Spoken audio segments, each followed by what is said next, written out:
হঠাৎ পকেটে আমার ফোনটা বেজে উঠলো। স্ক্রিনে তাকিয়ে দেখলাম শায়লা ফোন করছে। হয়তো ঘুম ভেঙে গেছে, আমাকে না পেয়ে ফোন করছে। আমি ফোন রিসিভ করে বললাম, একটু জরুরি কাজে বাইরে আসছি, ফিরতে একটু দেরি হবে। তখন শায়লা বলল, সেটা না হয়ে বুঝলাম, কিন্তু তোমার বাবা তো বৃদ্ধাশ্রম থেকে চলে আসছে, দরজার বাইরে দাঁড়িয়ে আছে। আমি যেন আকাশ থেকে পড়লাম, বাবার লাশ আমার সামনে। শায়লা বলছে, বাবা আমার বাসার দরজার সামনে দাঁড়িয়ে আছে, সব এলোমেলো হয়ে যাচ্ছে আমার। শায়লাকে জোর গলায় বললাম, যা কিছু হয়ে যাক, তুমি দরজা খুলবে না, আমি এখনই আসছি, ফোন ধরে রাখো কানে, আমার সাথে কন্ট্রাক্টে থাকো। এই বলে লাশ রেখে আশ্রম থেকে দৌড় দিলাম। পেছন থেকে ওই লোকটা ডাকছে, কি হয়েছে রাব্বি সাহেব, লাশ না নিয়ে কোথায় যাচ্ছেন? আমরা এই লাশের জিম্মা নিতে পারবো না, সকাল পর্যন্ত অপেক্ষা করব, তারপর পুলিশকে ইনফর্ম করব। কথাগুলো শুনেই পিছন ফিরে তাকালাম না। আমাকে বাসায় যেতে হবে যত তাড়াতাড়ি সম্ভব। শায়লার জীবন হুমকির মুখে। ওপাশ থেকে শায়লা বারবার জিজ্ঞাসা করছে, কি হয়েছে, তুমি এমন করছো কেন, ঠিক আছো তো? আব্বা বারবার দরজা ধাক্কা দিচ্ছে, খুললে সমস্যা কি? এখন আমি বললাম, তোমাকে যা বলছি তা করো, দরজা খুলবে না, ওটা আমার বাবা না, তার দিকে নজর রাখো, আমি এখনই আসছি। তখন শায়লা বলল, মানে কি বলতে চাচ্ছ, তুমি যা বলার ক্লিয়ার বলো, আমি স্পষ্ট আব্বাকে দেখতে পাচ্ছি, আর তুমি বলছো ওটা বাবা না। সত্যি করে বলো, তুমি কোথায় গিয়েছো, মট্টত খেয়েছো নাকি? তখন আমি বললাম, দেখো শায়লা, উল্টাপাল্টা কথা বলবে না, আমি এসে তোমাকে সব খুলে বলবো, অনেক খারাপ কিছু ঘটছে আমাদের সাথে। তখন শায়লা বলল, সেটা আমি জানি রাব্বি, যা হচ্ছে খুব খারাপ হচ্ছে, আমাকে একা রুমে রেখে যাওয়া তোমার ঠিক হয়নি, আমার খুব ভয় করছে। তখন আমি বললাম, কি ব্যাপার, তুমি এমন গম্ভীর ভাবে কথা বলছো কেন? আর ভয়ের কিছু নেই, আমি বাসার কাছাকাছি চলে এসেছি। ওই লোকটা কি এখনো দরজার সামনে দাঁড়িয়ে আছে নাকি চলে গেছে? তখন শায়লা বলল, এখনো দাঁড়িয়ে এক দৃষ্টিতে দরজার দিকে তাকিয়ে আছে। আর তাকে ওই লোক বলছো কেন, সে তোমার বাবা। আমি যাচ্ছি দরজা খুলতে, বেচারা বৃষ্টিতে ভিজে কি অবস্থা হয়েছে দেখে খুব মায়া লাগছে, তুমি যা বলার বাসায় এসে বলো। তখন আমি বললাম, খবরদার শায়লা, আমার কথা শোনো, ওই লোকটা আমার বাবা না, আমার বাবা মারা গেছে, দরজা খুলবে না তুমি, আমি না আসা পর্যন্ত।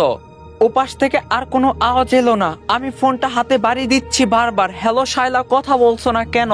হ্যালো হ্যালো, কল কেটে গেছে, তার মানে শায়লা আমার শেষের কথাগুলো শুনতে পায়নি, ও দরজা খুলে দিবে। ফোন পকেটে রেখে দৌড়ের গতি আরো বাড়িয়ে দিলাম।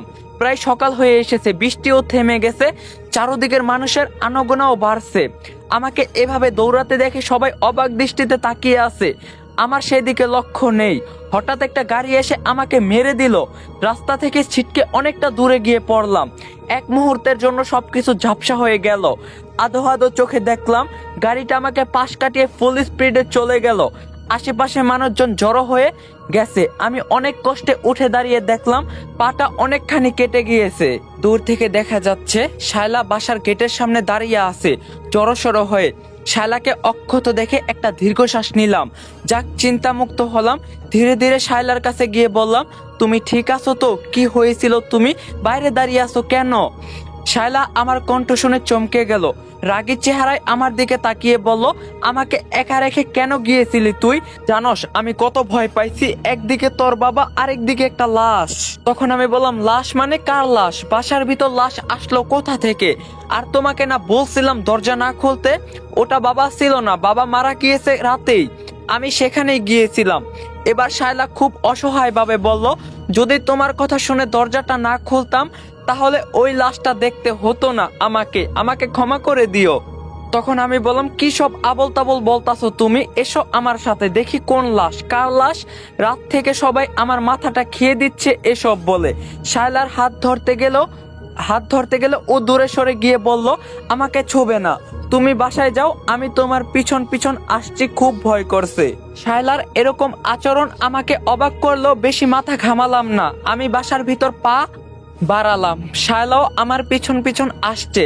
মেন দরজাটা লাগানো, আমি গিয়ে আস্তে ধাক্কা দিতে দরজাটা খুলে গেল।